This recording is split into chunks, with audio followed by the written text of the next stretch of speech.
میرے مولا حسن حسین علیہ السلام۔ بسم اللہ الرحمن الرحیم۔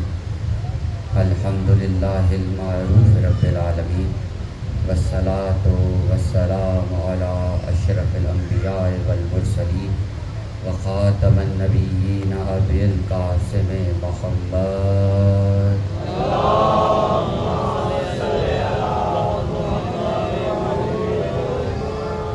لا الہ الا اللہ محمد الرسول اللہ، ومن عنده علم الکتاب، واہل البیت الطیبین الطاہرین المعصومین واہل المتقین۔ اما بعد فقد قال اللہ سبحانہ تعالیٰ فی قرآن مجید وفی فرقان حکیم وقولہ الحق۔ بسم اللہ الرحمن الرحیم۔ ان اللہ علی کل شیء قدیر۔ صلوات بآواز بلند۔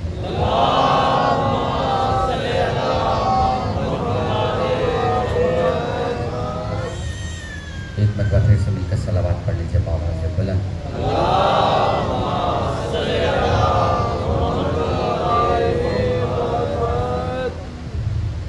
توجہ ہے آپ صاحبان کی گفتگو کا آغاز ہو سکے۔ سب سے پہلے تو گزارش ہے کہ جب تک بات ہو رہی ہے توجہ منبر کی طرف رکھیے گا، تاکہ بات سمجھنے اور سمجھانے میں آسانی پیدا ہو سکے، اور جس مقصد کے لیے ہم یہاں پر اکٹھے ہوئے ہیں وہ مقصد بھی پورا ہو سکے۔ ایک مرتبہ پھر سے مل کر صلوات پڑھ لیجیے بآواز بلند۔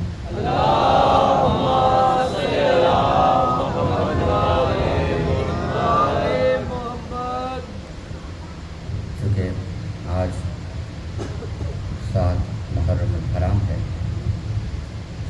اس دن کی نسبت سے کچھ گزارشات آپ کے سامنے عرض کرنا چاہ رہا ہوں، چونکہ ہم یہاں پر آل محمد سے علم لینے کے لیے بیٹھے ہیں، اور علم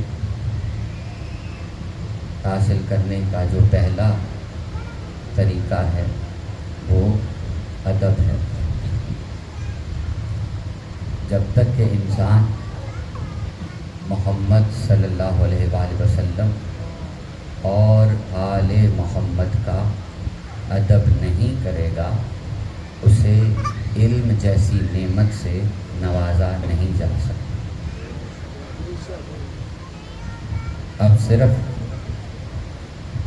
چند باتیں ہیں اس دن کے حوالے سے، چونکہ آج 7 محرم کو امام حسین اور ان کے گھر والوں پر پانی بند کر دیا گیا تھا، اور اس نسبت سے ہر مومن کو چاہیے کہ وہ کچھ ایسا کرے کہ جس کی وجہ سے ارد گرد کے لوگ تم سے پوچھنے پر مجبور ہو جائیں کہ ایسا کیا ہوا ہے جو تمہاری حالت ایسی ہے۔ ابھی ہم مسائل کی طرف نہیں جانا چاہ رہے، لیکن کچھ باتیں ہیں جو آپ کے سامنے عرض کرنا چاہ رہا ہوں۔ عرب میں یا اس بر صغیر میں بھی سر کی پگڑی باعث عزت و فخر سمجھا جاتا رہا ہے، اور ایسا اب تک ہوتا آیا ہے۔ تو ادب کا تقاضا یہ ہے کہ اگر تم حسین جیسے سخی سے محبت و مودت و عشق رکھتے ہو تو آج کے دن کے حوالے سے اپنی عزت و فخر کو وہ مقام دینے کی کوشش ہرگز نہ کرو جس سے آل محمد کے مقصد میں کہیں فرق پڑتا ہو۔ جیسا کہ سر پہ امامہ یا پگڑی رکھنا جو باعث فخر و احترام ہے، اسے ادب آل محمد کی خاطر اسے اپنے سر پر جگہ نہ دی جائے. اور ایسے بہت سے معاملات ہیں جو ادب کے دائرے میں رہ کر ہمیں اپنانے چاہیے. ایک مرتبہ مل کر صلوات پڑھ لیجیے آواز سے بلند.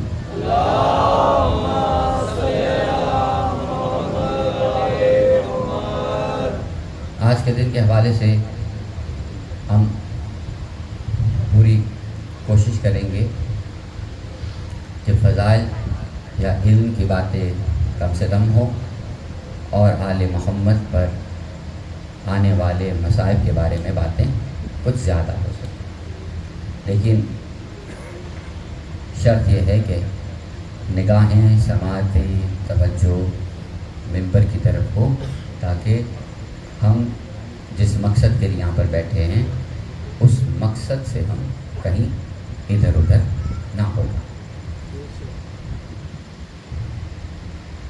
علم آل محمد وہ طاقت رکھتا ہے جو کائنات کا کوئی بھی علم طاقت نہیں رکھتا.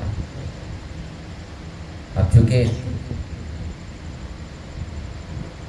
دنیا کے ہر کونے میں کہیں نہ کہیں مجلس کی شکل میں علم آل محمد بانٹا جا رہا ہے اور انسان کو اس کی اشد ضرورت بھی ہے. لیکن یہ جدید دور اس بات پر جھگڑا کر رہے ہیں کہ علم آل محمد کا انسان کے لیے وہ فائدہ مند ثابت نہیں ہو پا رہا جو دنیاوی علم فائدہ مند ثابت ہوتا. دنیاوی علم یعنی سائنس اور ٹیکنالوجی. ابھی ہم اپنے موضوع کی طرف جائیں گے لیکن اس سے پہلے یہ بات کرنا بہت ہی ضروری سمجھ رہے ہیں کہ انسان اپنے بچوں کو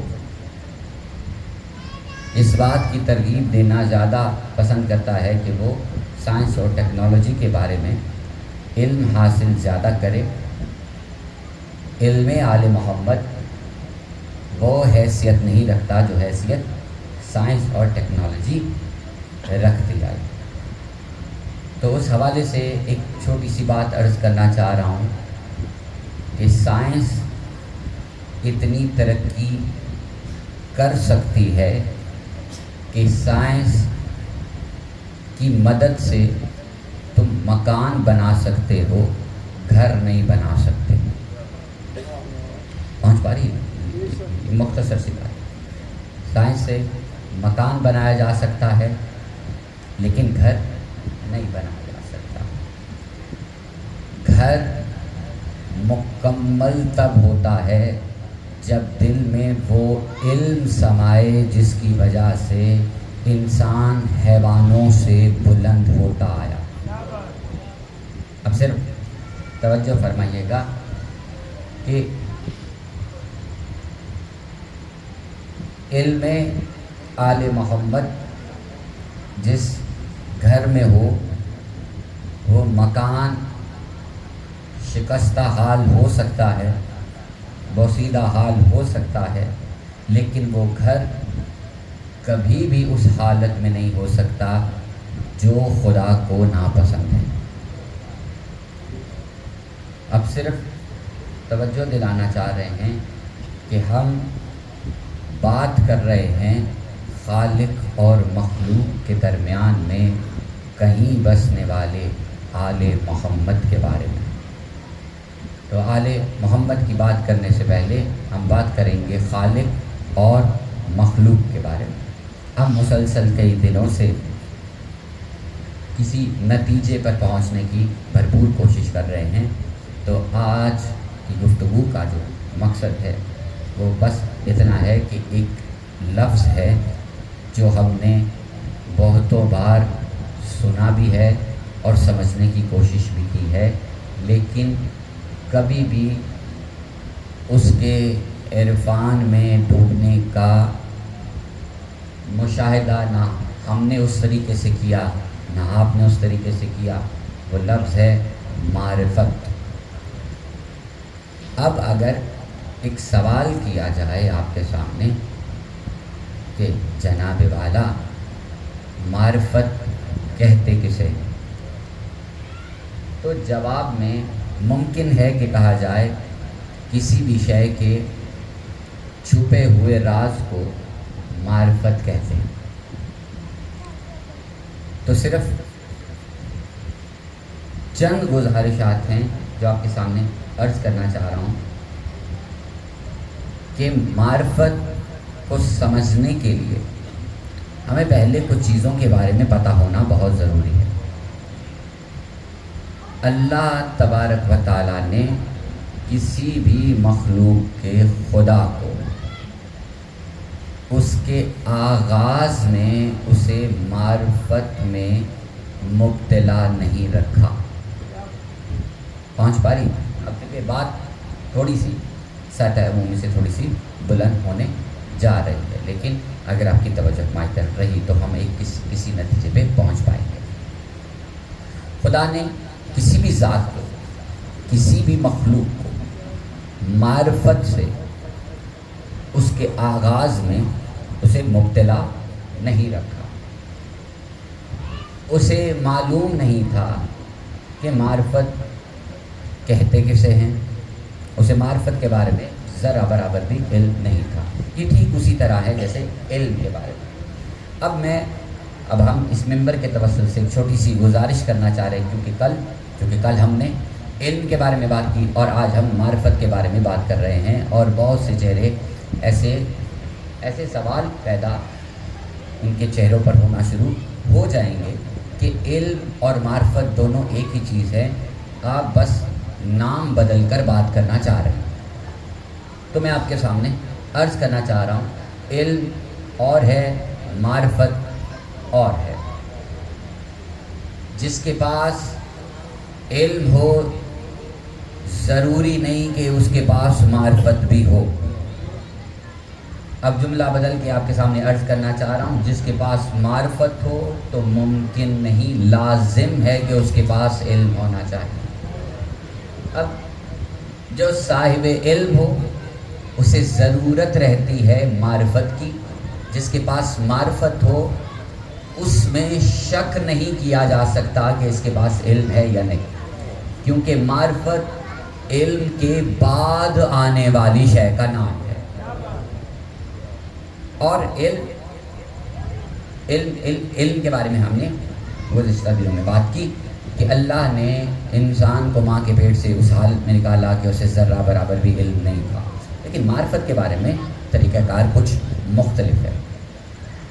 اب ہم چھوٹی چھوٹی باتوں سے، چھوٹے چھوٹے قصوں سے یہ پتہ لگانے کی کوشش کریں گے کہ معرفت اور علم میں فرق کیا ہے، اور پروردگار اس ذات کا نام ہے جس میں معرفت کے بارے میں شک نہیں کیا جا سکتا۔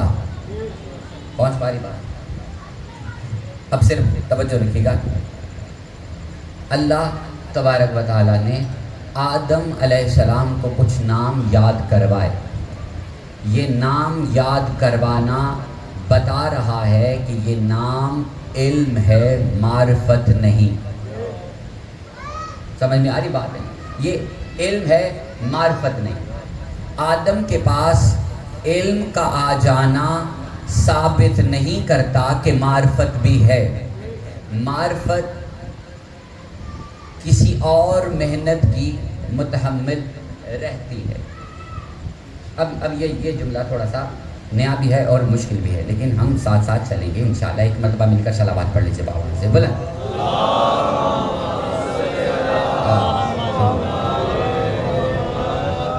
اب پروردگار نے آدم علیہ السلام کو علم سے نوازا، کیا کچھ چیزوں کا علم دے دیا، نام یاد کروا دیا۔ اب اس بحث میں نہیں جانا چاہ رہے کہ وہ نام کیا تھے، لیکن بس اتنا بتانا چاہ رہے کہ کچھ نام تھے، اللہ نے وہ یاد کروا دیے۔ آدم نے وہ نام یاد کر لیے۔ نام یاد ہونے کی وجہ سے اللہ نے فرشتوں سے کہا کہ اسے سجدہ کرو۔ فرشتوں نے سجدہ کر دیا، کیونکہ وہ حکم کو بجا لانے والے تھے۔ سجدہ ہو گیا، اس کے بعد پروردگار نے کہا کہ دیکھو آدم، تم اور تمہاری زوج جنت میں چلو پھرو، لیکن خبردار اس شجرہ طیبہ کے پاس نہیں جانا۔ اب شجرہ طیبہ کے پاس نہیں جانا یہ علم پر مبنی نہیں تھا، معرفت تھی، جسے پروردگار نے کہا یہ اپنے علم کے توسل سے اسے حاصل کرو کہ یہ شجرہ طیبہ، اس کے قریب نہ جانا کیوں ہے، کیوں تمہیں کہا جا رہا ہے کہ اس کے قریب نہیں جانا۔ بہرحال آدم علیہ السلام اس شجرہ طیبہ کے قریب گئے اور لباس بہشت اتروا لیا گیا اور انہیں زمین پر بھیج دیا گیا ایک خاص مدت تک، اور پروردگار نے کہا کہ ایک خاص مدت تک تم زمین پر ہوگے اور ہم تمہیں واپس بلا لیں گے جب تک کہ علم معرفت میں بدل نہ جائے، علم معرفت میں بدل نہ جائے تب تک تم اسی زمین پر رہو گے۔ کیونکہ مسئلہ کیا ہوا تھا جنت میں، شجرہ طیبہ کے قریب جانا نہیں تھا اور وہ چلے گئے، علم کے ساتھ چلے گئے۔ 5 باری بات ہے، علم ساتھ تھا اور چلے گئے، معرفت نہیں تھی اس لیے قریب تر ہو گئے۔ جب قریب تر ہوئے اللہ کو یہ بات پسند نہ آئی، کہا اترو، ہماری اس جنت سے نکلو۔ اب کہاں گئے؟ زمین پر۔ زمین پر وہ رو رہے تھے، توبہ کر رہے تھے، التجا کر رہے تھے، اے میرے پروردگار مجھے معاف فرما، اے میرے پروردگار مجھے معاف فرما، میری توبہ قبول کر۔ پروردگار توبہ قبول نہیں کر رہا۔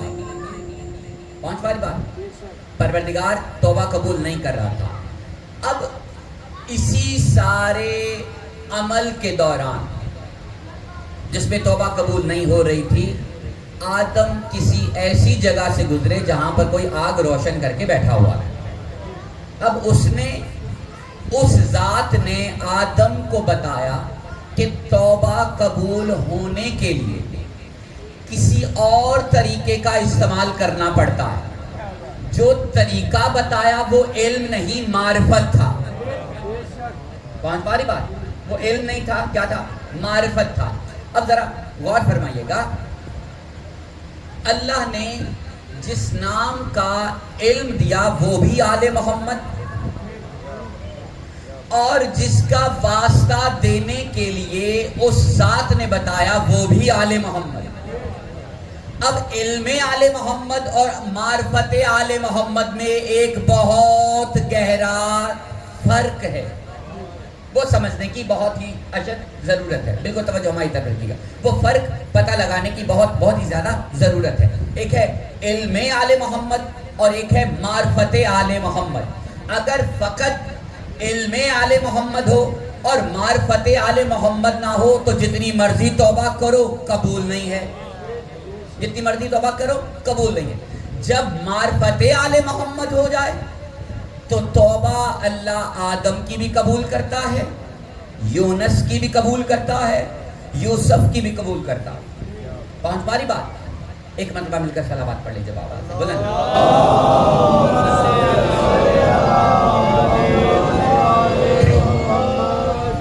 اب بالکل ہم ادھر ادھر توجہ نہیں کر پائیں گے، بالکل ممبر کی طرف توجہ رکھیے گا تاکہ ہماری بات ادھر سے ادھر نہ ہو پائے۔ ایک ہے علم، آدم کے پاس علم تھا آل محمد کا، معرفت اسے زمین پر آ کر ملی۔ جیسے ہی زمین پر معرفت آل محمد ملی، اللہ نے کہا کہ ہم تمہاری توبہ قبول کرتے ہیں۔ اب توبہ کے لیے جو الفاظ تھے وہ کچھ اور تھے، معرفت کے بعد الفاظ کچھ اور تھے۔ علم یہ بتاتا ہے کہ تجھ سے زیادہ بڑی ذات کوئی نہیں، معرفت بتاتی ہے کہ تو ان کے بغیر کچھ سنتا نہیں۔ 5 باری نہ بات، اب ذرا غور سے سنیے گا، یہ تو آدم کا قصہ نے سن لیا معرفت کے حوالے سے۔ اب بہت سارے حضرات ہیں اس دنیا میں جو خود کو عالم کہتے ہیں اور علم کا دعویٰ بھی رکھتے ہیں، اور ان کا یہ ماننا ہے، جیسے گزشتہ مجلس میں کہا کہ نبی صلی اللہ علیہ وآلہ وسلم کے بارے میں اللہ نے کہا کہ اے میرے محمد ان سے کہہ دو کہ میرے لیے اللہ ہی کافی ہے، اور یہ آیت کا جملہ لوگ اپنی دکانوں کے باہر بھی لکھوا لیتے ہیں، اسٹیٹس پہ بھی لگا لیتے ہیں، ہر طریقے سے اسے پھیلانے کی کوشش کرتے ہیں، اور مقصد کیا ہے کہ آل محمد کا ذکر چھوڑوا دیا جائے۔ 5 باری نہ بات کیا کیا جائے؟ آل محمد کے بارے میں جو بھی عقائد ہیں ان سے دور رکھا جائے کہ ہمارے لیے تو اللہ ہی کافی ہے، ہمارے لیے صرف اللہ ہی کافی ہے۔ اب یہ جو باتیں ہیں یہ محض علم پر مبنی ہیں، اور اس علم پر جو ابھی ادھورا ہے، علم معتبر تب بنتا ہے جب اس میں معرفت شامل ہو جائے۔ اب جتنے بھی لوگ اس دنیا میں آپ کو ارد گرد ملتے ہیں اور وہ کہتے ہیں کہ ہمیں کسی کی ضرورت نہیں، ہم قرآن پڑھتے ہیں، نماز پڑھتے ہیں، روزہ رکھتے ہیں، ہمیں کسی کے علم کی ضرورت نہیں، کسی کی مدد کی ضرورت نہیں، وہ علمی اعتبار سے ہو یا شخصی اعتبار سے ہو، ہمیں کسی کی بھی ضرورت نہیں ہے۔ ان کو مخاطب کر کے ہم چھوٹی سی باتیں آپ کے سامنے عرض کرنا چاہ رہے ہیں، اگر آپ کی توجہ ہماری طرف ہے۔ اللہ تبارک و تعالیٰ نے قرآن پاک میں موسیٰ اور خضر کا واقعہ لکھ دیا۔ اب اس میں پہلے دعوے کے طور پر عرض کرنا چاہ رہا ہوں، موسیٰ اس نبی کا نام ہے جس کے پاس علم خدا ہے، مگر معرفت اس معیار کی نہیں ہے جس معیار کی پروردگار موسیٰ سے چاہتا تھا۔ علم تھا، معرفت نہیں تھی۔ پروردگار نے کہا کہ اے موسیٰ تمہیں علم کے ساتھ معرفت کی اشد ضرورت ہے۔ اب یہ خود سے ایک بات عرض کرنا چاہ رہا ہوں تاکہ ہم کچھ باتیں سمجھنے کے لیے کسی نتیجے پر پہنچ سکیں۔ موسیٰ اس نبی کا نام جس کے پاس علم ہے، خدا کا دیا ہوا، کسی عام بندے کا نہیں، ذات اقدس کا دیا ہوا علم ہے۔ لیکن اس پروردگار نے کہا کہ تمہیں چاہیے کہ تم کسی ایسے بندے کو ڈھونڈو جو تمہیں بتا سکے کہ معرفت کیا ہے۔ علم اس کے پاس موجود ہے، معرفت اسے چاہیے۔ اے میرے پروردگار، جس طریقے سے تو موسیٰ کو علم دے رہا ہے اسی طریقے سے معرفت بھی دے دے۔ 5 باری نہ بات، جس طریقے سے، یعنی کوہ طور پہ بلا کے اگر کتاب دے رہا ہے تو اسی کوہ طور پہ بلا کے معرفت سے بھی نواز دے۔ لیکن پروردگار نے کہا یہ ہمارے عدل کے خلاف ہے، معرفت کسی طریقے کے تحت ملتی ہے۔ ایک لفظ ہے اور ممکن ہے کہ فقیری اصطلاح میں آپ نے سنا ہو کہ لفظ ہے جود نام سنا ہوگا، اور بہت سے لوگ ہیں جو اس لفظ سے ناواقف ہیں، جو ناواقف ہیں ان کو بھی اس کے ساتھ ملا کر آپ کو آگے لے کر چلیں گے۔ اللہ تبارک و تعالیٰ کہتا ہے کہ اگر کسی نے علم لینا ہے تو اس کے بہت سے طریقے ہیں، وہ انبیاء کو اپنے پاس بلا کر یا اپنا نمائندہ بھیج کر بھی علم دے دیتا ہے، جبرائیل کے ذریعے یا جیسے کوہ طور پہ بلا کر بھی علم دیا جا سکتا ہے۔ لیکن معرفت وہ کسی کوشش کے نتیجے میں ملتی ہے، کسی کوشش، اس کوشش کو فقیری میں جود کہتے ہیں۔ کوشش، جب تک کہ کوشش نہیں کرو گے علم معرفت سے خالی رہے گا، اور کوشش وہ نہیں ہے کہ جو تم مسجد میں نماز کے نام پر کرتے. یہ کوشش نہیں ہے, یہ جود نہیں ہے, یہ تو ڈیوٹی ہے, یہ تو فرض ہے. اب موسیٰ علیہ السلام کو پروردگار نے کہا کہ اگر تمہیں معرفت چاہیے تو اس کے لیے جود کرنا پڑے گا. جود کیا ہے؟ ہمارے اس بندے کو تلاش کرنا پڑے گا. اب غور فرمایا, معرفت حاصل کرنے کے لیے اللہ نے کہا مجھے نہیں ڈھونڈنا, مجھے نہیں ڈھونڈنا, میرے بنائے ہوئے کو ڈھونڈنا ہے. اور ڈھونڈنا ہے, بنانا نہیں ہے. 5 باری بات, ڈھونڈنا نہیں ہے, ڈھونڈنا ہے, بنانا نہیں ہے. اب موسیٰ جیسے کلیم اللہ نے اپنے پروردگار کے حکم پر معرفت والے بندے کو تلاش کرنا شروع کیا. اب ایک بالکل مختصر سی بات, کیونکہ وقت میں اتنی گنجائش نہیں ہے, صرف ایک چھوٹی سی بات ہے. ہم یہ سارا قصہ چھوڑ کر صرف اس نقطے پر آپ کو لانا چاہ رہے ہیں جس کے لیے یہ ساری بات کی ہے. موسیٰ علیہ السلام خضر علیہ السلام کو ملے. کس نے ڈھونڈا؟ علم نے کہ معرفت نے؟ ہے سمجھ میں آ رہی بات ہے نہیں؟ معرفت کو تلاش نہیں ہے علم کی, علم کو تلاش ہے معرفت کی, علم کو تلاش ہے معرفت کی. اب کسی عالم دین کے پاس اگر آپ جائیں, جا کر پوچھیں کہ یہ خضر کون ہے, نبی میں سے ہے یا کوئی اور ہے, تو کچھ کہیں گے کہ اس بات میں شک ہے کہ کوئی کہتے کہ نبی خدا ہے, کوئی کہہ رہے کہ نہیں نبی خدا نہیں تھے, کچھ اور تھے. بہرحال صرف ایک بات, معرفت نے تلاش کیا علم یا علم نے تلاش کی معرفت؟ اللہ نے کہا, علم سے کہا کہ معرفت کو تلاش کرو. معرفت نے, علم نے جب معرفت کو تلاش کر لیا تو جود اس وقت شروع ہوا. تلاش کرنا جود نہیں ہے, تلاش کرنا جود نہیں ہے, تلاش کے بعد جود کا آغاز ہے. اب علم کی کچھ کیٹیگری ہیں, کچھ کلاسیفیکیشن ہے, کچھ مرتبے ہیں علم کے جو آل محمد کی طرف سے ملے. معصوم کا فرمان ہے, علم کی پہلی منزل یہ ہے کہ انسان میں تکبر پیدا ہوتا ہے. دوسری منزل یہ ہے کہ انسان عاجز ہو جاتا ہے. تیسری اور آخری منزل ہے یہ ہے کہ انسان کہتا ہے مجھے کچھ نہیں پتا.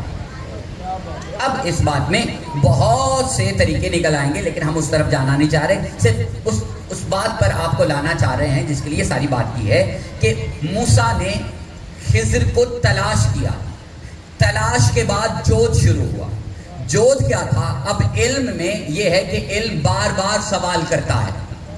علم کی نشانی کیا ہے؟ وہ بار بار سوال کرتا ہے. معرفت کہتی ہے صبر رکھو. اب علم اور معرفت کے درمیان ایک عجیب سی کشمکش ہے. علم چاہتا ہے مجھے ابھی پتا چلے, معرفت کہتی ہے صبر کرو.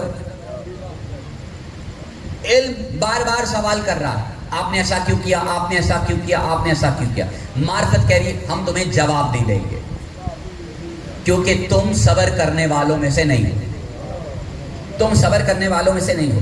اور اللہ نے, اگر آپ غور فرمائیں قرآن میں تو آپ کو پتہ چلے گا ان اللہ مع الصابرین, اللہ صبر کرنے والوں کے ساتھ ہے. اگر موسیٰ صبر والا نہیں ہے تو اللہ کس کے ساتھ ہے؟ اور خضر نے کہا آپ صبر کرنے والوں میں سے نہیں ہیں. موسیٰ علیہ السلام نے کہا اب آپ مجھے صبر والا پائیں گے. خضر نے کہا ٹھیک ہے چلتے ہیں. پھر ایک مقام پر پھر صبر نہیں ہو پایا, کہا اب آپ مجھے صبر والا پائیں گے. علم بار بار دعویٰ کر رہا تھا کہ اب میں صبر والا بن چکا ہوں. معرفت کہہ رہی تھی کہ تم تو ابھی صبر والے ہوئے ہی نہیں. پہنچ رہی بات؟ اب دونوں کے درمیان میں ایک مکالمہ ہے جو قرآن نے لکھ دیا. خضر نے کشتی میں ایک چھید کیا, نقص پیدا کیا, ایک بچے کو مارا, دیوار صحیح کی, ایسے بہت سے معاملات کیے. علم پریشان تھا کہ یہ جو کیا وہ غلط تھا, یہ جو کر رہا ہے خضر وہ غلط ہے, کیونکہ علم ظاہر کو دیکھ رہا تھا, باطن پہ توجہ نہیں تھی, باطن پر توجہ نہیں تھی.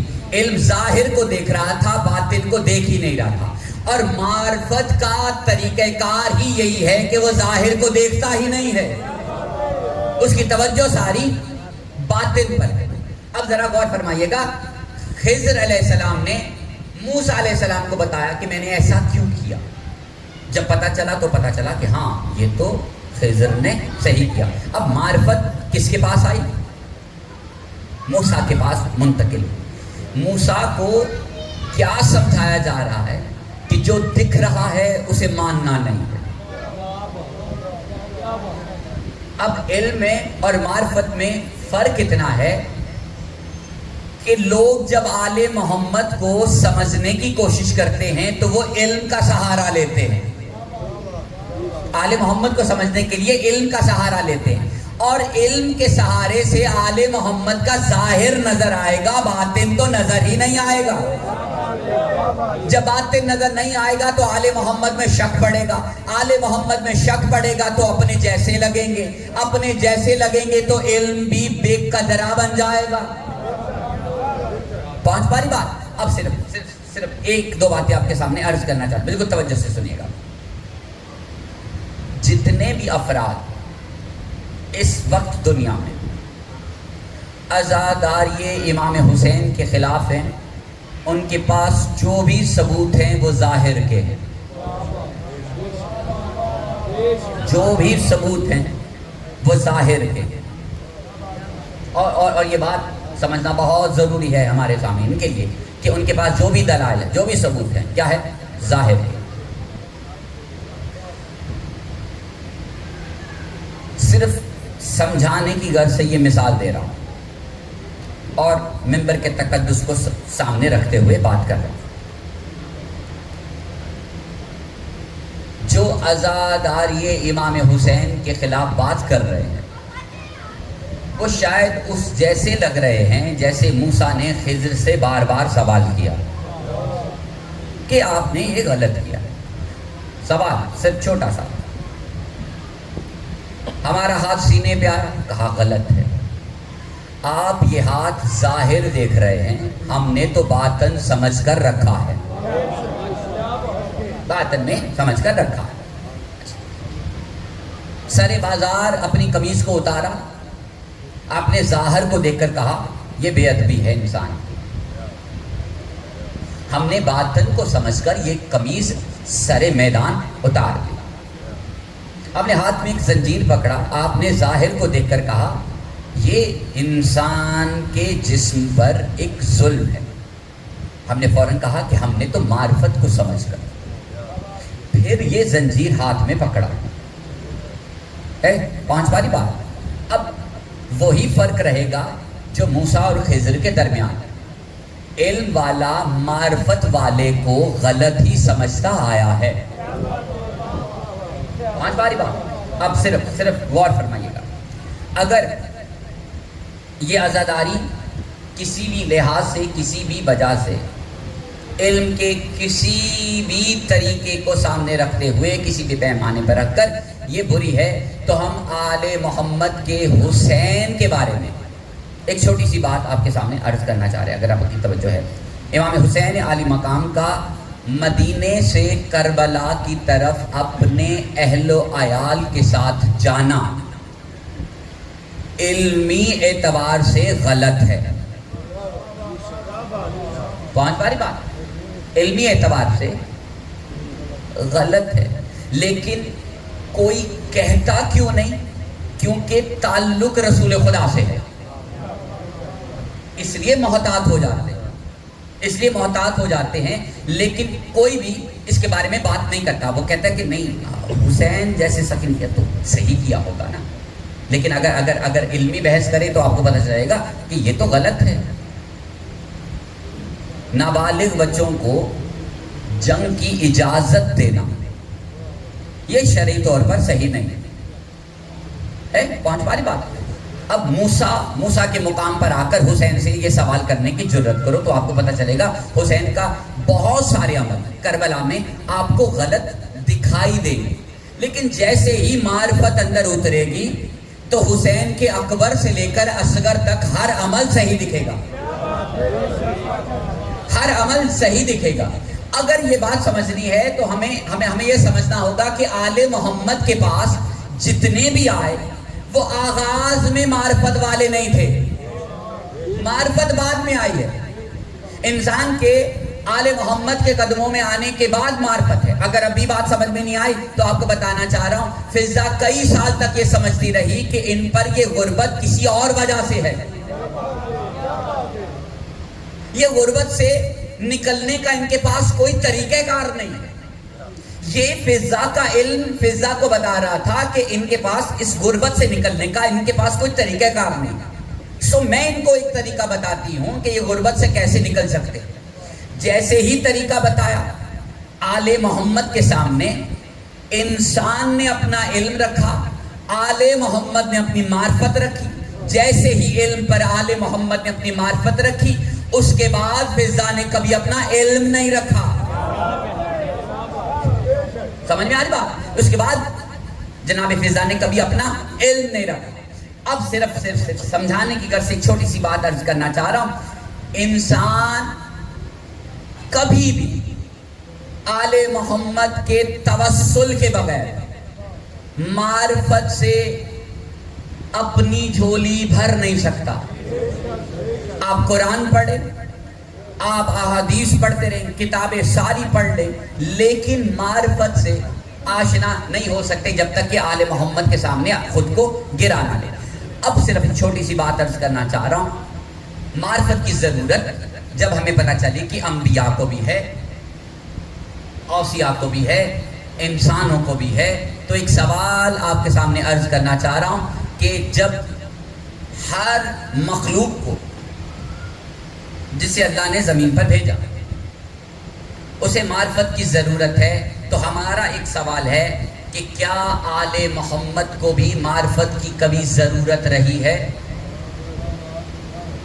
پہنچ پا رہی نا بات؟ معرفت کی کبھی ضرورت رہی؟ اب ہم نے آپ کے سامنے ساری باتیں رکھی. انسان کے پاس علم اس کی آنکھ اور کان کے ذریعے پہنچ جاتا ہے. معرفت ان طریقوں سے نہیں آتی. معرفت آتی ہے ادب کے طریقوں سے.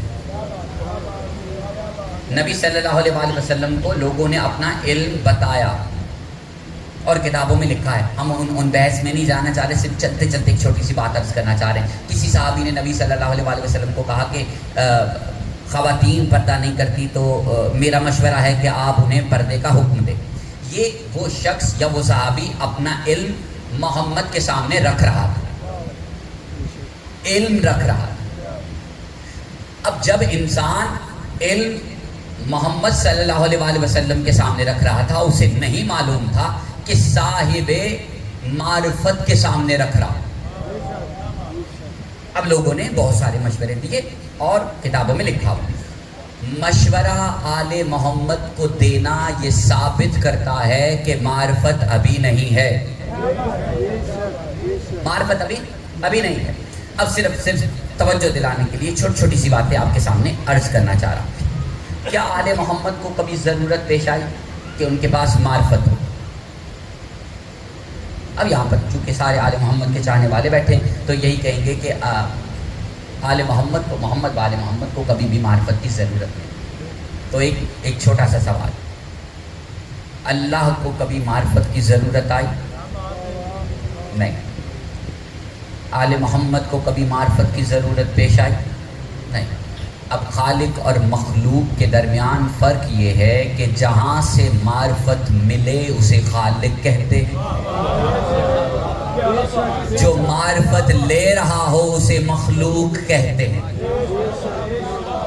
پہنچ پا رہی؟ اب معرفت تمہیں معراج کرواتی ہے. معرفت تمہیں، جملہ تھوڑا سا سخت ہو سکتا ہے لیکن ذرا برداشت کیجیے گا، معرفت تمہارا عقیدہ بدلتی ہے. معرفت تمہاری سوچ بدلتی ہے. معرفت تمہارا کردار بدلتی ہے. اور کے پاس علم تھا کہ آل محمد سے بہتر کوئی نہیں، علم تھا معرفت نہیں تھی، اس لیے رستہ روکا ہے. سمجھ میں آ رہی بات ہے نہیں؟ اب امام حسین نے کہا کہ تیری ماں تیرے ماتم میں بیٹھے، کیونکہ اس کے بعد حر نے اپنا علم رکھا کہ آپ نے تو میری ماں کا نام لے لیا، لیکن مجھے آپ کی ماں کا نام لینے سے پہلے مجھے وضو کرنا پڑے گا۔ اب یہ اپنا علم رکھا۔ امام عالی مقام نے علم کو سامنے رکھتے ہوئے، کیونکہ حر نے اپنا علم رکھا کہ حر کا علم بتا رہا ہے کہ حسین کی ماں کا نام لینے سے پہلے درود پڑھنا پڑتا ہے یا باوضو ہونا پڑتا ہے، یہ علم رکھا۔ اسی علم میں کہیں ادب چھپا ہوا تھا۔ جیسے ہی ادب دیکھا حسین نے، حسین حر کے لیے خضر بنے، حسین حر کے لیے خضر بنے۔ اب حسین نے طریقہ وہ نہیں اپنایا جو خضر نے اپنایا تھا کہ بتائے کہ ہم نے ایسا کیوں کیا۔ حسین نے اپنا عمل کیا۔ عمل کیا؟ حر کے سارے لشکر کو پانی پلایا، سارے گھوڑوں کو پانی پلایا، گھوڑوں کے سموں پہ پانی رکھا اور انہیں ان کے لیے ان کے پاس رکھنے کے لیے بھی پانی دیا۔ یہ عمل حر سوچنے پر مجبور ہو گیا کہ حسین جیسے سخی نے ایسا کیوں کیا۔ اب آپ نے اپنے علم کو سامنے رکھ کر حسین سے ایک سوال کرو کہ مولا یہ کرنا ضروری تھا کہ کسی نے آپ کا رستہ روکا اور آپ اس کے سارے لشکر کو پانی بھی پلا رہے ہیں؟ کرنا ضروری تھا؟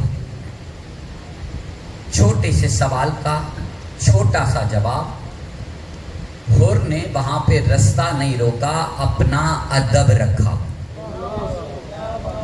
ادب رکھا۔ حسین نے ادب کے بدلے میں معرفت دی۔ معرفت 9 محرم کی رات کو اسے جھنجھوڑتی رہی کہ تو یہاں کا نہیں ہے۔ سمجھ میں آ رہی بات؟ صرف 1-2 منٹ ہم آپ کے لیں گے، اس کے بعد اجازت ہے، ذرا غور سے سنیں گا۔ وہ ساری رات سوچنے پہ مجبور رہا کہ میں یہاں کا ہوں کہ کہاں کا۔ علم اسے نہیں لے کر جاتا حسین کی طرف، معرفت لے کر گئی۔ علم نہیں لے کر کبھی بھی جا سکتا تھا، معرفت لے کر گئی۔ اور میں یہاں پر بیٹھنے والے بہت سے چہروں کو جانتا ہے، جسے میں جانتا ہوں جسے علم یہاں لے کر ہی نہیں آیا، معرفت لے کر آئی۔ سمجھ میں آ رہی بات؟ بہت سے چہرے ایسے ہیں جو میں ذاتی طور پر جانتا ہوں جسے علم یہاں لے کر ہی نہیں آیا، اسے معرفت لے کر آئے۔ اب معرفت میں کبھی الفاظ کا تبادلہ نہیں ہوتا، معرفت میں الفاظ کا تبادلہ نہیں ہوتا، ادب کا تبادلہ ہوتا، ادھر سے ادھر ادب منتقل ہوتا ہے۔ اب ہمارا سوال وہی کا وہی ہے کہ کیا مخلوق معرفت تقسیم کر سکتی ہے؟ معرفت کون تقسیم کرتا ہے؟ معرفت کون دیتا ہے؟ جس کا معرفت سے تعلق ازل سے رہا ہو۔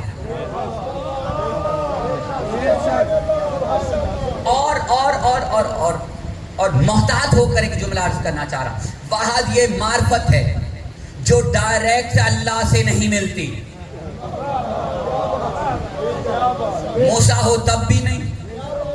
اب چونکہ ہم بات کر رہے تھے نا کہ خالق اور مخلوق کے درمیان میں کہیں آل محمد ہے، جو شخص آل محمد کو خالق کی طرف لے جائے تو وہ نصیری ہو جاتا ہے، جو مخلوق کی طرف لے آئے تو وہ مقصر ہو جاتا ہے۔ اب صرف ایک بات عرض کرنا چاہ رہا ہوں، چونکہ ہم نے 9 محرم تک یہ سلسلہ لے کر جانا ہے، اس نتیجے تک پہنچنا۔ آج کے لیے فی الوقت اتنا ہے کہ آل محمد معرفت پہنچانے کا واحد ذریعہ ہے، معرفت پہنچانے کا واحد ذریعہ۔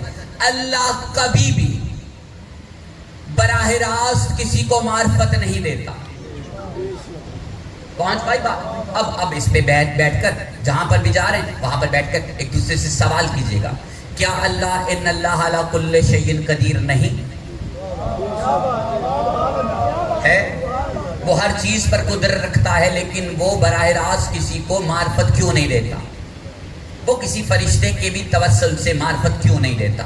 اس نے صرف ایک ہی طریقہ کیوں رکھا معرفت کا، کہ اس نے اپنے وہ بندے رکھے کہ جس کے بغیر معرفت کبھی بھی منتقل نہیں ہو سکتی،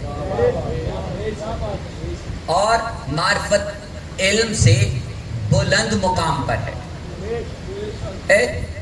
اب ایک چھوٹی سی بات، چونکہ وقت میں گنجائش نہیں ہے، لیکن معذرت کے ساتھ چھوٹی سی بات سنتے جائیے گا۔ خیبر کے میدان میں رسول خدا نے علم سے سوال کیا کہ جو میرے علی کے آنے کی خبر پہلے دے گا، جو چاہے گا ملے گا۔ اب اس واقعے کو تھوڑا سا کسی اور طریقے سے آپ تک پہنچانے کی کوشش کرنا چاہ رہا ہے، ایک خاص نقطہ نظر سے۔ رسول خدا صاحب معرفت، اہل معرفت، انہوں نے اہل علم کو مخاطب کر کے کہا جو میرے علی کے آنے کی معرفت مجھے دے گا۔ نہیں سمجھ میں آئی بات؟ کہا جو میرے علی کے آنے کی خبر، یہ خبر کو ذرا سمجھے گا۔ اگر تمام مسلمان اس وقت زمینی راستوں کی طرف دیکھ رہے تھے تو یہ علم تھا۔ انہی لوگوں میں ایک آسمان کی طرف دیکھ رہا تھا، یہ معرفت تھی۔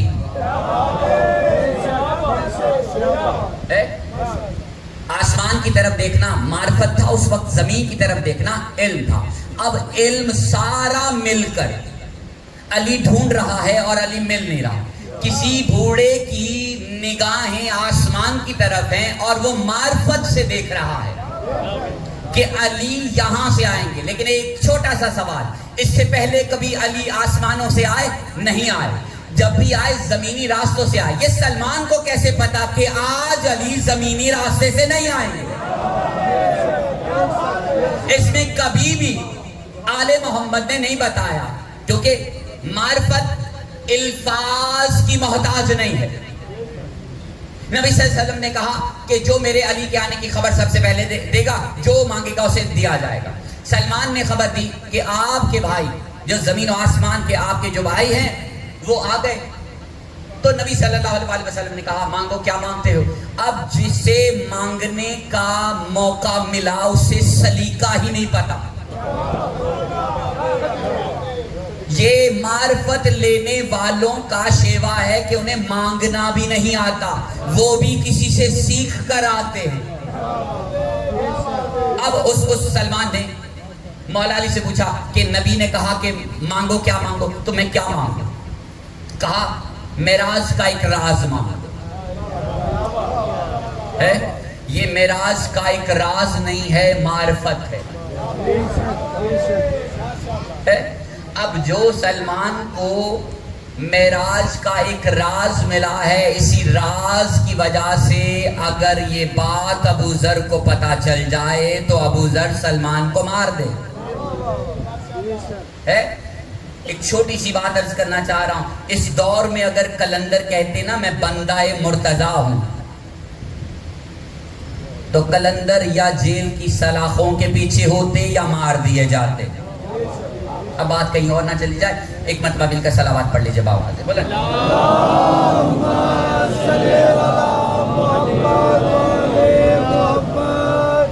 ایک مرتبہ پھر سے مل کر صلوات پڑھ لیجئے۔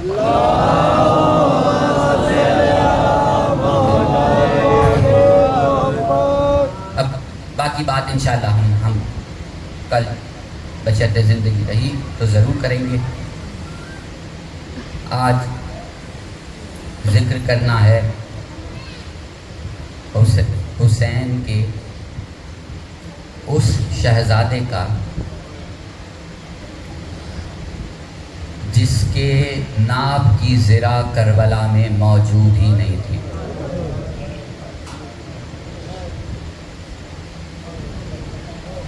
امام حسن کے لاڈلے کی بات، صرف رونے والوں کی خدمت میں ایک تمہید کے طور پر ایک چھوٹی سی بات عرض کرنا چاہ رہا ہوں، اور اسے بغور سنیے گا اور سمجھنے کی کوشش کیجیے گا۔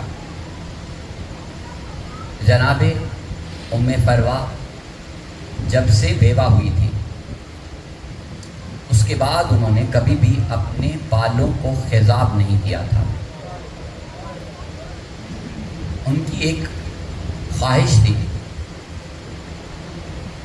کہ جب میرا قاسم سحرے لگائے گا اس دن میں اپنے بالوں کو خضاب کروں.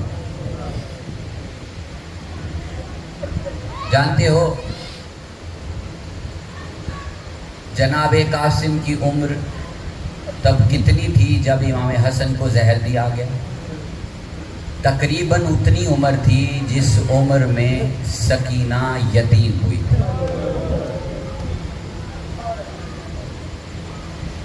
تشت میں امام حسن کے جگر کے ٹکڑے گر رہے تھے کہ 3.5 سال کا قاسم قریب حیرانی سے دیکھ رہا تھا. امام حسن نے جناب قاسم کو قریب بلایا، سینے پہ لٹا لیا اور کہا کہ میں تمہیں ایک تحریر لکھ کر دیتا ہوں، اپنے بازو پر تعویذ کے طور پر باندھ لینا، میرے بعد کبھی مشکل ترین وقت آئے تو اسے کھول کر پڑھ لینا. امام حسین نے قاسم کو اس طرح سے پالا کہ کبھی اس تعویذ کو کھولنے کی ضرورت ہی پیش نہیں آئی. کربلا کے میدان میں جب سارے اجازت لے رہے تھے تو ایک قاسم تھا جسے اجازت مل نہیں رہی تھی. میں 9 محرم کی رات کا ایک چھوٹا سا واقعہ آپ کے سامنے عرض کرنا چاہ رہا ہوں، رونے والوں کے لیے کافی ہے. در خیمہ پر جناب عباس اور جناب علی اکبر آپس میں کچھ گفتگو کر رہے تھے اور جناب قاسم خیمے کے اندر سے سن رہے تھے. جناب عباس کہہ رہے تھے کہ پہلے جنگ کے لیے میں جاؤں گا، پہلے شہید ہونے کے لیے میں جاؤں گا، کیونکہ اگر تو چلا گیا تو تیرے باپ کی آنکھوں کا نور چلا جائے گا. جناب علی اکبر نے کہا کہ نہیں، اگر آپ پہلے چلے گئے تو میرے بابا کی کمر ٹوٹ جائے گی. اتنے میں قاسم باہر آئے اور آ کر کہا کہ آپ کے جانے سے کمر ٹوٹتی ہے اور آپ کے چلے جانے سے آنکھوں کا نور جاتا ہے. میں تو ہوں یتیم، یتیم کے جانے سے کسی کو فرق نہیں پڑتا، یتیم کے چلے جانے سے کسی کو فرق نہیں پڑتا، اس لیے مجھے پہلے اجازت دی جائے. یہ جملہ حسین نے سنا، روتے ہوئے قاسم کو سینے سے لگایا، کہا تو یتیم تھوڑی نہ ہے، تیرے جانے سے میرا ایک بہت بڑا سرمایہ ضائع ہوتا، میں تجھے مرنے کی اجازت کیسے دوں؟ میں رونے والوں کی خدمت میں صرف 1-2 منٹ میں مجھے چاہیے، کیونکہ ہم یہاں پر یہ ڈیوٹی کرنے آئے ہیں، رونے کے لیے آئے ہیں، رلانے کے لیے آئے ہیں. بس مختصر ایک بات سننا.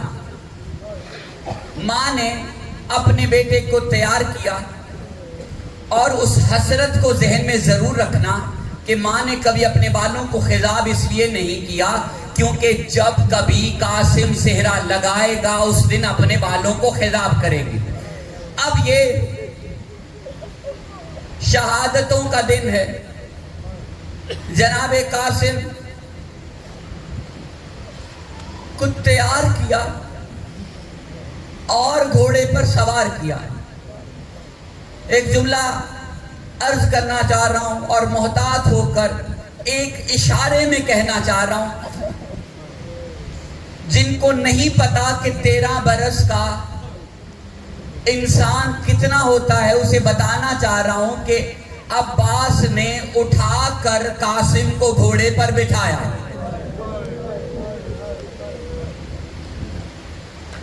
اور قوم اشقیاء کی طرف جناب قاسم گئے. اب سامنے یزیدی فوج کھڑی ہے اور لوگوں نے منادی کی کیا حسین کے پاس جوان ختم ہو گئے جو بچوں کو بھیجنا شروع کر دیا. جناب قاسم نے اپنے چہرے سے نقاب ہٹایا تو لوگوں نے آوازیں بلند کرنا شروع کی کہ اب اسے مارنا نہ، ہم نے کبھی اتنا پیارا بچہ کبھی دیکھا ہی نہیں ہے. سمجھنے والوں کے لیے چھوٹا سا جملہ عرض کرنا چاہ رہا ہوں. جناب قاسم نے بہت ہی عظیم ایک جنگ لڑی، بہت سے یزیدیوں کو واصل جہنم کیا. لیکن ایک جملہ سننا، کسی نے کہا یہ حسن کا لاڈلا ایسے نہیں زین سے گرے گا, اسے گھیر کر گرایا جائے. بہت سارے لوگوں نے قاسم کو گھیرا. تاریخ کا ایک جملہ ہے, کسی نے پیچھے سے نیزہ مارا جو قاسم کی گردن کے پیچھے سے لگا اور قاسم زمین پر گرنے لگا. گرتے گرتے ایک آواز بلند کی کہ چچا میری مدد کو آئے. عباس جو چلنے لگے اس میدان کی طرف, حسین نے روکا. میرے مولا نے کہا آقا قاسم کا پاؤں رکاب میں پھنس چکا ہے, مجھے جانے کی اجازت دی جائے. اب مشرق کے گھوڑے مغرب کی طرف, مغرب کے گھوڑے مشرق کی طرف. اور تاریخ کا ایک جملہ آپ کے سامنے عرض کرنا چاہ رہا ہوں, قاسم کا گھوڑا رکا ہوا تھا, اسے ظالموں نے دوڑایا تھا. زمین پر گرا, لاشا پامال ہونا شروع ہوا. بس ایک منظر سمجھنے کی کوشش کیجیے گا, اور میری پوری کوشش ہوگی کہ میں وہ منظر آپ کو سمجھا سکوں. گھوڑے سائیڈ پہ ہوئے نہیں, ایک طرف ہوئے نہیں. بس ایک جملہ ہے جو میں ممکن ہے میں سمجھا پاؤں. پہلے یہ سمجھنا کہ حسین کہتے کسے, جس کے لیے عرش سے جوڑے آتے ہوں, جس کے ہاتھ میں نبوت کی لگامیں ہوں, اسے حسین کہتے ہیں. اور وہ کربلا کے میدان میں یزیدی گھوڑوں کے سموں کو ہاتھ لگا لگا کر کہہ رہا تھا مجھے رستہ دو, مجھے قاسم دکھائی نہیں دے رہا, مجھے رستہ دو, مجھے قاسم دکھائی نہیں دے رہا. جب سارے گھوڑے ایک طرف ہو گئے نا, ایک حسین زمین پر بیٹھا ہوا قاسم ڈھونڈ رہا ہے, قاسم ڈھونڈ رہا ہے اور قاسم مل نہیں رہا ہے. بس سننا, حسین رو کر بلا رہا ہے, یزیدی ہنس رہے ہیں. حسین نے رو رو کر کہا قاسم تو کہاں ہے؟ قاسم چچا بلا رہے ہیں, آواز دو. اب کہیں سے قاسم نظر نہیں آ رہا. بس جملہ سننا, امامت نے اپنی امامت کا سہارا لے کر کہا قاسم امام پکار رہے ہیں, آواز دو.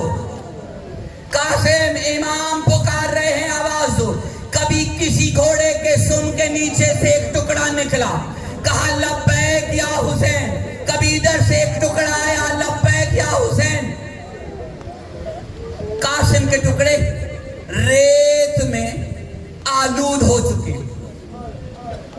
جملہ سنو گے, رونے والوں کے لیے ایک جملہ عرض کرنا چاہ رہا ہوں.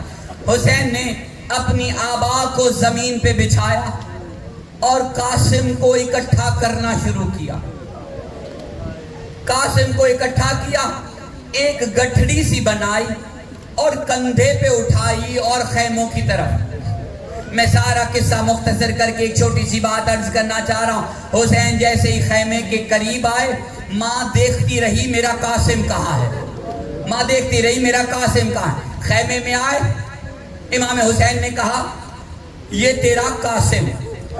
ایک جملہ سنو گے, جناب ام فروا نے کہا مولا آپ میرے آقا, میں سید زادی نہیں غلام زادی ہوں, آپ کو حکم نہیں دے سکتی, لیکن ایک التجا ہے, تھوڑی دیر کے لیے ان تمام بیویوں سے کہہ دیجئے کہ خیمے سے ذرا باہر چلی جائیں. مولا نے حکم دیا, ساری بیویاں خیمے سے باہر چلے گئی اور امام سے کہا گیا میں آپ کو یہاں سے باہر جانے کا کہہ نہیں سکتی, لیکن آپ تھوڑی دیر کے لیے اپنا منہ دوسری طرف کر لیجئے. امام نے اپنا منہ دوسری طرف کیا. جناب ام فروا نے اپنی چادر اتاری, گٹھڑی کو کھولا, خون سے اپنے ہاتھوں کو لبریز کیا اور اپنے بالوں پہ کو خضاب کرنا شروع کیا. کہا قاسم چاہتی تو تھی کہ تیرے شادی والے دن اپنے بالوں کو خضاب کرتی, لیکن قدرت نے وہ وقت نہیں دیا. لعنت اللہ علی قوم الظالمین.